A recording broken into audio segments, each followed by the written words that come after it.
Alright, so I changed my mind. We're going to Storybook. There is no line, really.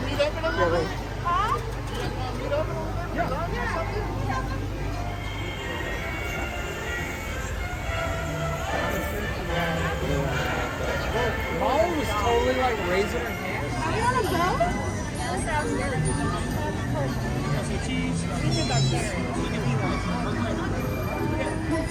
And away we go. Hello everyone and welcome to our journey through Storybook Land.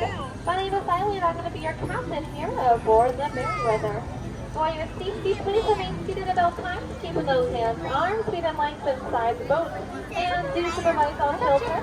We would want any unexpected turns throughout our journey. Our story today begins with us entering into the jaws of Monstro, the whale himself.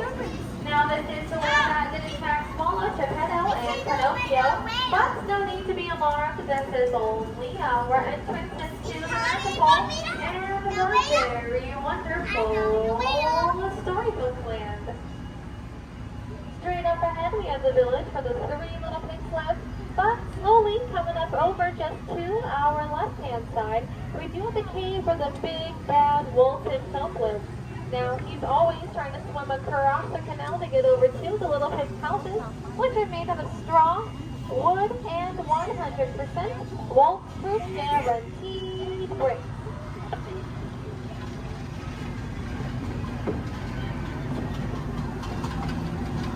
Just around the river bend, we have the quaint English village where Alice lives, where she fell down the rabbit hole into Wonderland, where things became curiouser and curiouser on that golden afternoon.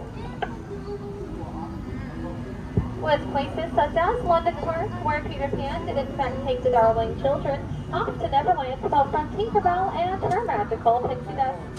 Here in Storybook Land, pixie dust is very important, so that is what powers our boat throughout our whole entire magical journey. Speaking of magical journeys, we've just arrived to the enchanting city of Agrabah, where a street rat named Aladdin first thought of the Princess Jasmine, later stealing her heart. But with the power of love and maybe just a little help from the genie, they are now happily married, living all the way up in the Sultan's palace, with of course their friends Abu and Mirage are to keep them company there.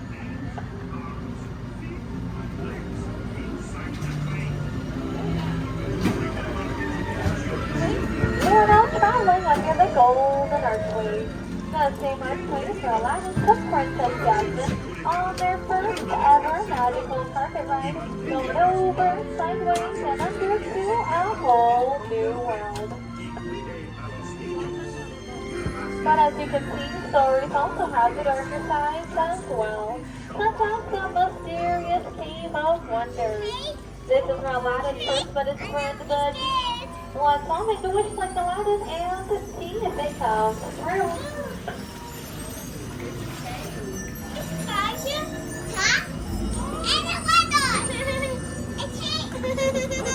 Coming up over just to the right-hand side, you can see the small cottage where Snow White first met the Seven Dwarfs. They gave her shelter in exchange for her kindness. And over to our left, places like the Blue Chateau where Cinderella lived with their evil stepmother and stepsisters, but no need to worry, she fled all the way up that hill to that beautiful palace where she met her Prince Charming at the Royal Ball. If you all look close enough, you might be able to notice that magical pumpkin carriage on the bridge just below the palace.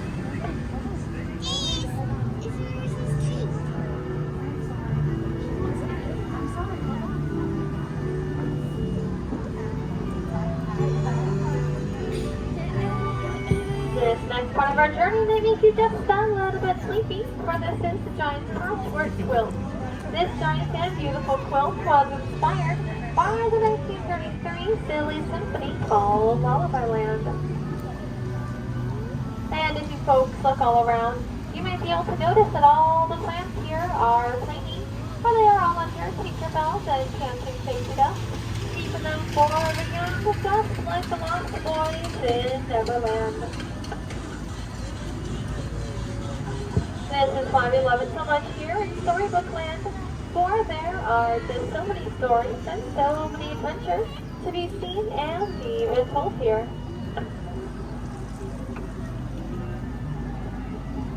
Such as the Tales of the Wind and the Willows, which include Mr. Toad. Mr. Toad, now of course, is notorious for taking those crazy and unexpected rides to nowhere in particular. And stories filled with magical kingdoms such as Arendelle, where Anna and Elsa live, where they met their friends Kristoff, Olaf, and spent all their frozen adventures. And up ahead, of course, at Smolda Alpine Village, where Geppetto has his wood carving workshop, and he wished upon a star for his clever Pinocchio to turn into a real boy, with a little bit of help from the Blue Fairy and her magic of course. Hello, it's the boat. It's the boat.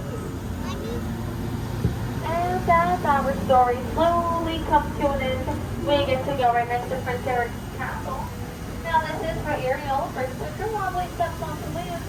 But his story didn't take place as there was seen at Ithaca, where their father King tried to put in the happiness ever after. I want to thank you all so much for joining us here today. Hoping you have a very magical rest of your day here at Disney. And for your safety to remain seated, keep those hands, arms, and fingers in the boat, please, as we do approach the dock. Once the boat does come to a full and complete stop on my count of 3, and on my count of 3 only, we'll all stand up together in the center of the boat for